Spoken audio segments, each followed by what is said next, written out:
El sistema informativo de Canal 1 presenta CMI Emisión Central. Avanza aprobación de reforma tributaria en la Cámara. Cacerolazo en la Plaza de Bolívar contra la reforma. DIAN corrige mico en reforma tributaria. Aprobada eliminación de casa por cárcel. Asesinado otro líder indígena en el Cauca. Embajador Francisco Santos dice que se subestimó a Maduro. Todo sobre el matrimonio de alcaldesa Claudia López y Angélica Lozano. Buenas noches, nuestros secretos de hoy. 1. El Consejo de Estado lanza un proyecto que integra a comunidades indígenas y afrodescendientes al mundo jurídico. 2. El Contralor de Bogotá, deprimido y de celebración. 3. La Universidad Nacional decide meterse de lleno a buscar soluciones al paro nacional que ya completa un mes. Primera ñapa. Papá Noel llegó hoy al Congreso. Al lado de buñuelos y natilla, presentó la reforma tributaria. Segunda ñapa. El elefante blanco de todos los lunes. Un centro de salud con gran inversión que nunca se terminó.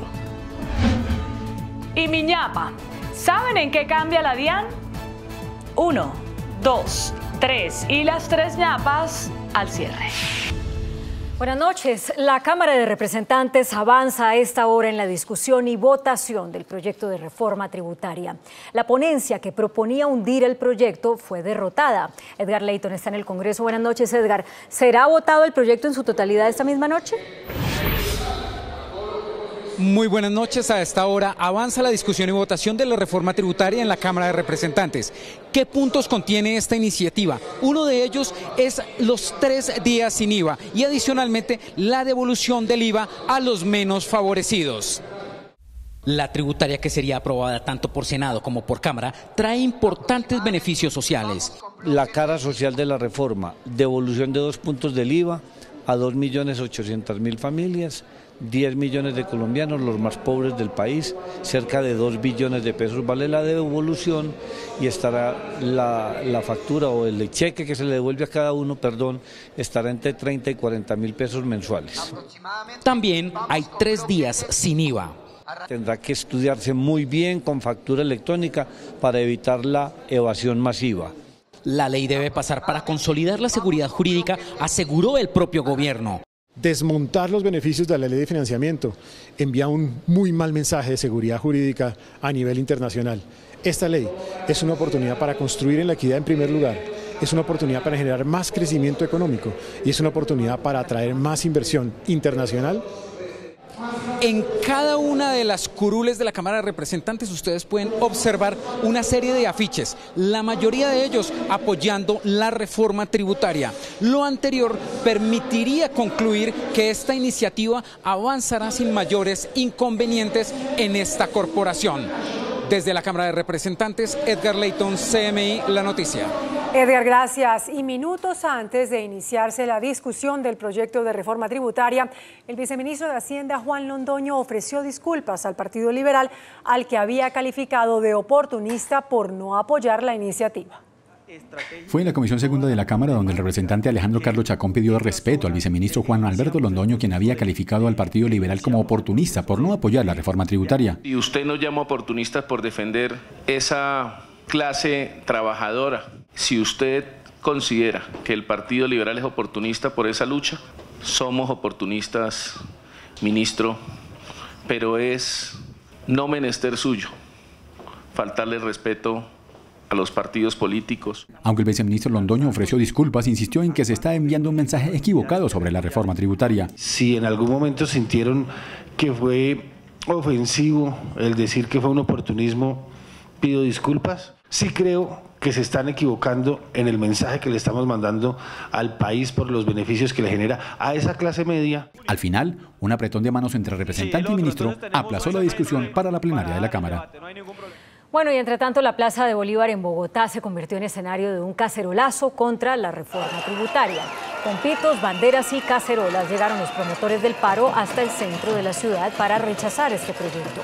Los líderes de la protesta aseguran que el cacerolazo lo mantendrán durante toda la discusión de la reforma. Y en Cali, un grupo de personas bloqueó la vía que conduce al municipio de Candelaria para rechazar la reforma. El escuadrón antidisturbios abrió paso y detuvo a 9 personas. Por la fuerza fue reabierta la vía Cali-Candelaria. Manifestantes mantuvieron bloqueada esa importante carretera del Valle del Cauca desde las primeras horas de la mañana. Durante el operativo del SMAT, 9 personas fueron capturadas señaladas de participar en las manifestaciones. Porque hay algunas decisiones tributarias que van a comprometer el bolsillo de la clase trabajadora. En el CAM, cerca de 100 personas salieron con cacerola en mano para pedir que el 2020 no sea un año cargado de nuevos impuestos para las clases obreras. Donde vamos a evitar que este Congreso apruebe en segundo debate la reforma tributaria. La manifestación en el CAM finalizó sin problemas de orden público. El gobierno anunció que corregirá el mico denunciado por el fiscal general encargado, Fabio Espitia, que estaría presente en 2 artículos de la reforma tributaria y que, como están redactados, facilitarían la impunidad para juzgamiento de algunos delitos como lavado de activos. El fiscal general advierte que hay 2 artículos que beneficiarían a personas que incurran en delitos como lavado de activos. De acuerdo con una carta enviada por el fiscal Espitia al director de la DIAN, cuando una persona investigada por evasión de impuestos paga los montos, se dejaría de indagar los delitos conexos a esta conducta. Pueden quedar cobijados por la causal de la extinción de la acción penal delitos como concierto para delinquir, lavado de activos o enriquecimiento ilícito. El director de la DIAN le contestó al fiscal y señaló que acogieron sus inquietudes y ya le comunicó al Congreso sobre los polémicos artículos. Solicitar categóricamente que se corrija en el debate de las plenarias de Cámara y Senado la redacción de la norma. Y si hay que hacer los ajustes que se requieran, se harán, porque todos estamos en la misma filosofía, que el lavado de activos, el narcotráfico y eso no se pueden legalizar de ninguna manera. El viceministro señaló que buscará que no se presenten malinterpretaciones legales con los artículos tras leer los reparos del fiscal. Los servidores públicos condenados por corrupción no tendrán el beneficio de casa por cárcel ni sitios de reclusión especial. Así lo decidió esta noche el Senado al aprobar en último debate un proyecto de ley del paquete de iniciativas de la consulta anticorrupción. En el último día de sesiones ordinarias, el Congreso de la República le cumplió a los colombianos que votaron la consulta anticorrupción la iniciativa que quita el beneficio de casa por cárcel para los servidores públicos y que también sanciona drásticamente a las empresas jurídicas cuyos directivos incurran en corrupción, como lo explica la ministra del Interior, Nancy Patricia Gutiérrez. Si esta ley estuviese operando, ¿qué habría pasado con Odebrecht? Habría pasado que todo el grupo económico queda totalmente inhabilitado para contratar con el Estado, o en el caso de la calle 26 tan conocida no hubieran podido ceder el contrato y fuera de eso reclamar una indemnización al Estado. Sin embargo, en la discusión hubo reparos como los que expresó el senador de Cambio Radical, Rodrigo Lara. Pero la sanción, la inhabilidad y la no restitución se acaba. Gran mico. Pero la senadora Angélica Lozano le ripostó de inmediato. No se termina unilateralmente porque le pareció al ordenador del gasto o a la autoridad, sino porque fue precedido de un delito para obtener ese contrato. La iniciativa pasa ahora a conciliación con el texto aprobado en Cámara de Representantes antes de salir a sanción presidencial. Y otro líder indígena fue asesinado en las últimas horas. Esta vez el hecho ocurrió en el norte del Cauca.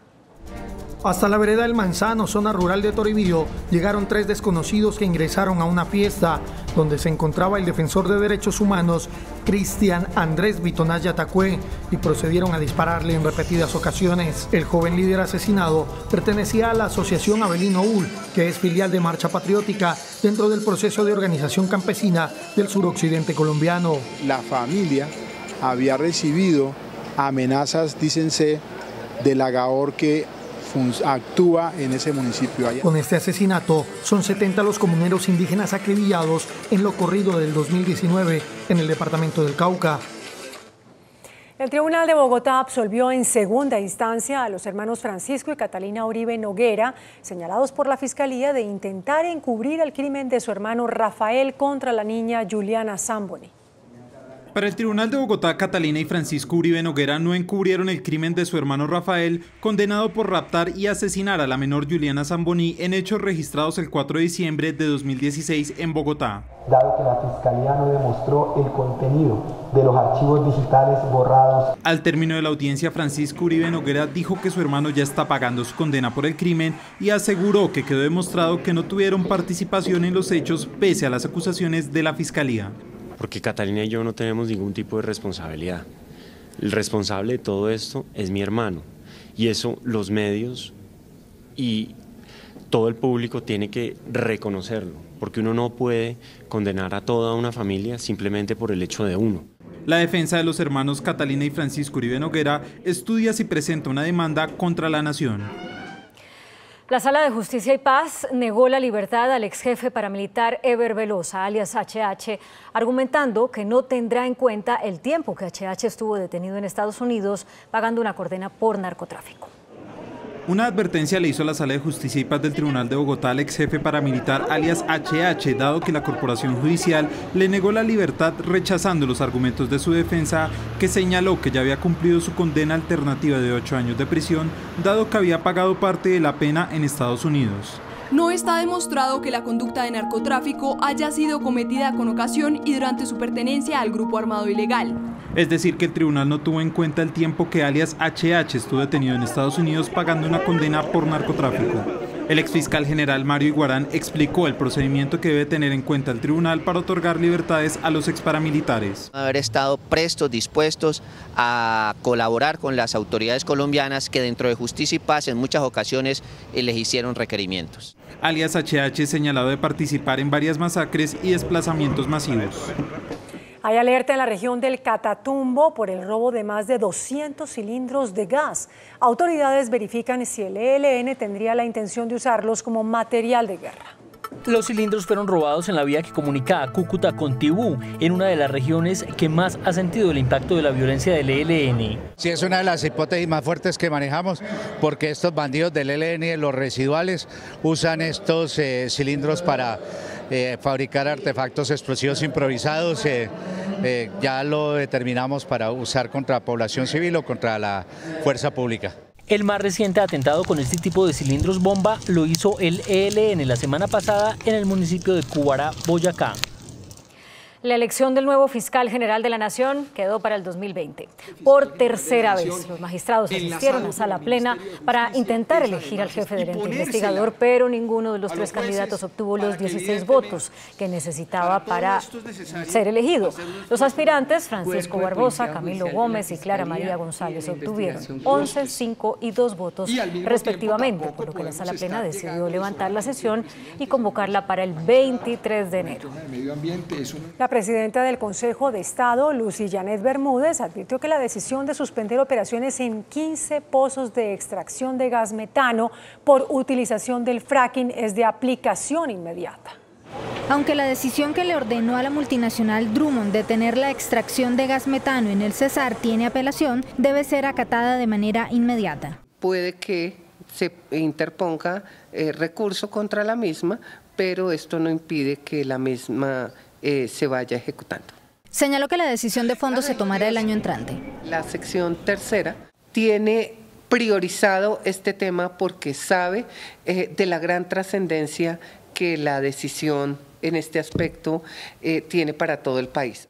Por otra parte, la magistrada explicó que para estudiar el caso del senador Antanas Mockus se nombraron 6 conjueces. Se votó y no se logró la mayoría para tomar una determinación. El Consejo de Estado tendrá que decidir si confirma la decisión que declaró la nulidad de la elección del senador Mockus o revoca ese fallo. La Secretaría de Movilidad de Bogotá reconoció que solo una cámara está autorizada para imponer comparendos. Las 58 restantes no cumplen con los requisitos para imponer multas. Aunque hoy iniciaban los comparendos económicos con las denominadas cámaras salvavidas, solo una de 59 puede sancionar a los conductores. Pues un poco de improvisación. Antes de instalarse y antes de entrar en operación tienen que contar con el permiso del Ministerio del Transporte. Y es que además del permiso, tienen que estar debidamente señalizadas y hasta el momento solo 11 cámaras, aunque tienen permiso, no cuentan con avisos. Estamos terminando entre hoy y mañana la señalización. Todavía no estamos colocando comparendos. Por lo tanto, el único punto autorizado a la fecha es el que está ubicado en la carrera séptima con 94. La idea de la administración distrital es tener instaladas y operando 71 cámaras en vía a 31 de diciembre. El gerente del Banco de la República, Juan José Chavarría, advirtió que los altos incrementos salariales terminan por afectar el mercado laboral. En un debate sobre la situación de empleo del país, el emisor advirtió que un fuerte aumento en el salario mínimo puede traer efectos nocivos para la economía. En una economía abierta, subir el mínimo afecta el desempleo. Recalcó que en 2020 la inflación seguirá con tendencia a la baja. Pensamos que va a volver a bajar al 3% final del año entrante y que la economía va a crecer a una tasa cercana al 3.3%, 3.2, 3.3. En el debate se insistió en que la mejor herramienta para mejorar el empleo es dar vía libre a la reforma tributaria. El presidente Iván Duque afirmó esta noche que la reforma tributaria que está discutiendo el Congreso responde a los principios de eficiencia, progresividad y equidad con mejoramiento social. El presidente Iván Duque encabezó esta noche en la Casa de Nariño la entrega de los premios de alta gerencia en la administración pública y aprovechó la ocasión para reafirmar su defensa a la reforma tributaria o ley de reactivación económica como él la llama. Sin mencionar a ninguno de los críticos a su proyecto, el mandatario recordó que hace un año quienes también se oponían a la reforma tributaria hoy están viendo que sí surtió el efecto de reactivar la economía sin castigar a la clase media y confió en que lo mismo pasará con la ley que está en trámite desde hoy en el Congreso de la República. Se logra entonces conciliar los tres principios constitucionales en materia tributaria, que son eficacia, progresividad y equidad, y hacerlo mejorando también los servicios sociales del país. Asimismo, el presidente Duque aseguró que con los más de 3 billones de pesos que se recaudarán con la sobretasa al sector financiero, serán construidas numerosas vías terciarias. Productores de panela lanzaron una campaña para reactivar el consumo del producto. Durante la feria del mercado campesino se realizó un panelatón con el fin de promocionar el producto que ha perdido terreno en los últimos años. El gobierno apoyó con 3.200 millones de pesos la campaña. El índice de capitalización de la bolsa, que mide el comportamiento de las 20 principales acciones, cerró al alza. El índice de capitalización de la Bolsa de Valores de Colombia subió 0,07% a 1.632 puntos. La acción preferencial de Bancolombia fue la que más subió con una valorización de 1,30% a 45.300 pesos. La acción de la Bolsa de Valores de Colombia fue la que más bajó con una pérdida de 5,73% a 11.520 pesos. También la acción de preferencial Bancolombia fue la más negociada de la jornada al movilizar más de 23.000 millones de pesos. El dólar cerró a la baja. Indicadores económicos en CMI. La tasa representativa del mercado que regirá para mañana martes será de 3.364 pesos con 24 centavos. Los profesionales del cambio compran la divisa en promedio en 3.265 pesos y la venden en 3.290 pesos. Un negro cuesta 3.736 pesos con 50 centavos. La libra de café en Nueva York se cotizó a $1.38 y el azúcar se transó en 13,29 centavos de dólar la libra. El barril de petróleo WTI se cotizó en $60 con 12 centavos. La referencia Brent para Colombia se cotizó en $65 con 29 centavos. Una acción de Ecopetrol cuesta 3.335 pesos. El embajador de Colombia en Estados Unidos, Francisco Santos, reconoció que se subestimó al presidente de Venezuela, Nicolás Maduro, al pensar que este saldría rápidamente del poder. Nuestro compañero en Washington, Luis Javier González, nos tiene los detalles del pronunciamiento. Buenas noches, Luis Javier. Buenas noches, compañeras. Es la primera vez que el embajador colombiano aquí en Washington hace esta clase de afirmaciones. Todos creían que Nicolás Maduro dejaría rápido el Palacio de Miraflores. El diplomático que representa los intereses de Colombia en Washington reconoció que hubo un cálculo equivocado cuando se pensó que la salida del poder de Nicolás Maduro iba a ser rápida. Subestimamos la capacidad de supervivencia de Maduro. Yo creo que hubo una subestimación de todos los apoyos y de cómo otros países ayudan a respaldarlo, y creo que se ha incrementado ese apoyo a ellos en este año. Aseguró que las sanciones de Estados Unidos a Venezuela no han logrado todavía su objetivo a pesar de que están funcionando. Pero sí creo que todos pensamos que todas esas medidas iban a lograr una transformación en Venezuela que no se ha logrado. En su balance anual, Francisco Santos subrayó que durante este año la Embajada de Colombia en Estados Unidos logró que el país fuera certificado por la Casa Blanca por su lucha contra las drogas. Y el próximo jueves aquí en Washington, la canciller colombiana Claudia Blum se reunirá con el secretario de Estado Mike Pompeo. Debatirán la agenda bilateral. Desde Washington, Luis Javier González, CMI, La Noticia. Luis Javier, gracias. Y en Francia la huelga general ya cumple 12 días y cientos de sindicatos y sectores sociales continúan protestando por la polémica reforma pensional que lidera el gobierno. El creador de este proyecto de ley, Jean-Paul Delevoye, presentó su renuncia ante el Ejecutivo en medio del estallido social que ha desatado caos en las calles y en el transporte público de París.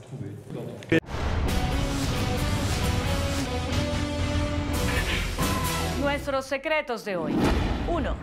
8 comunidades indígenas y 2 afrodescendientes ahora podrán encontrar las decisiones más importantes del Consejo de Estado, sobre todo en materia de protección de derechos fundamentales traducidas a su idioma. El proyecto liderado por la presidenta de la corporación, Lucy Janet Bermúdez, tiene como objetivo que estas personas puedan leer sentencias de tutela, laborales o reparaciones por daños ocasionados por entidades del Estado en su lengua nativa, pues muchos de ellos no saben castellano. Entre las lenguas indígenas están la Kogi de la Sierra Nevada, la Tatuyo del Baupés, la Nasa Yuwe del Cauca y la Kamenzá del Putumayo. Las 2 afrodescendientes son creole y palenquero. Las sentencias se podrán encontrar a partir del año entrante. Gran reconocimiento de derechos a nuestros indígenas. 2. El Contralor de Bogotá, Juan Carlos Granados, no se halla en estado de abatimiento o tristeza, sino que acaba de terminar la investigación sobre las obras del deprimido de la calle 94 al norte de Bogotá. Lo que halló fue un auténtico descalabro de una obra. El deprimido de la 94 que contrató Gustavo Petro y aceleró Enrique Peñalosa. El resultado fue contundente. El costo de la obra se duplicó en 7 años. Se contrató en 85.266 millones de pesos y se terminaron pagando 166.793 millones de pesos tras 4 prórrogas del contrato. Ahora comienza el proceso de responsabilidad fiscal contra los funcionarios involucrados en el tema.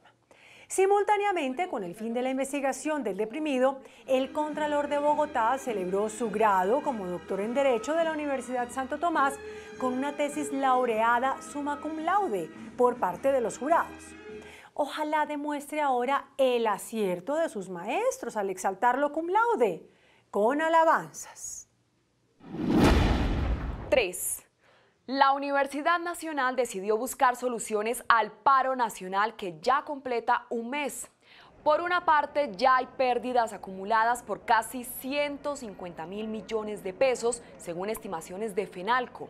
El Consejo Académico de la Universidad ordenó para el próximo año, apenas se inicie el calendario académico, la programación de cátedras universitarias para buscar salidas y proponer alternativas para afrontar los actuales problemas socioeconómicos del país. El mismo Consejo Académico conformará unas mesas especiales de análisis con académicos y expertos que llevarán al gobierno, a los empresarios y a los líderes del paro para elaborar las propuestas. Profesores y alumnos consideran que llegó la hora de las transformaciones sociales y políticas que permitan una sociedad incluyente, garantista, defensora de la vida y la dignidad de las personas.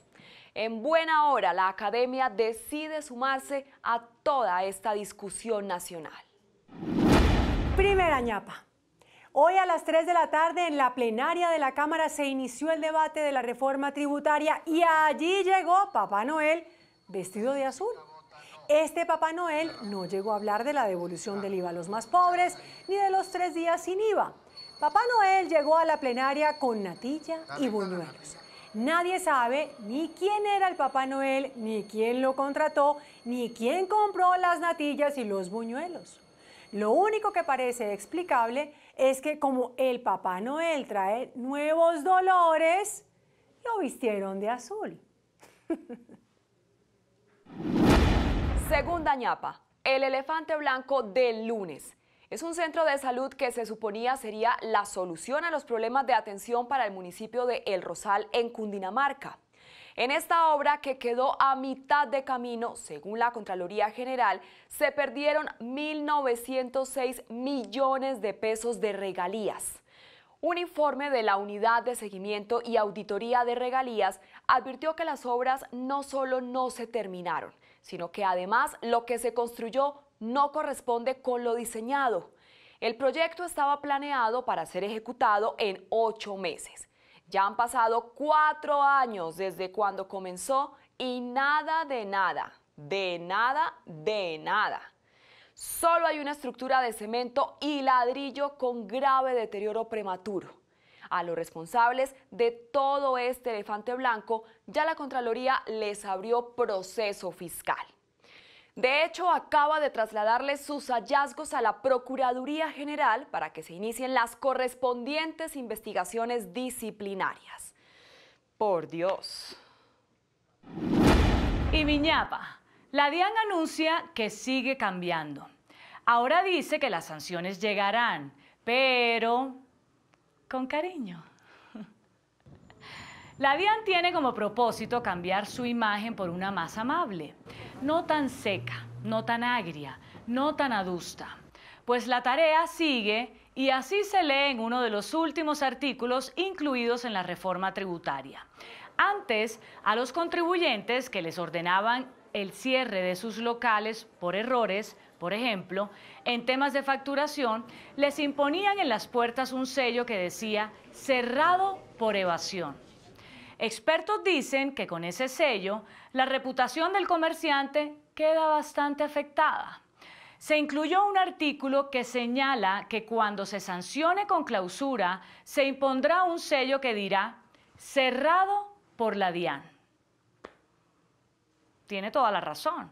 Es como si una joven pelea con su novio y dice que lo hizo por evasión, cuando puede simplemente decir, como hizo la DIAN, cerrado. Hasta mañana. Que descanse.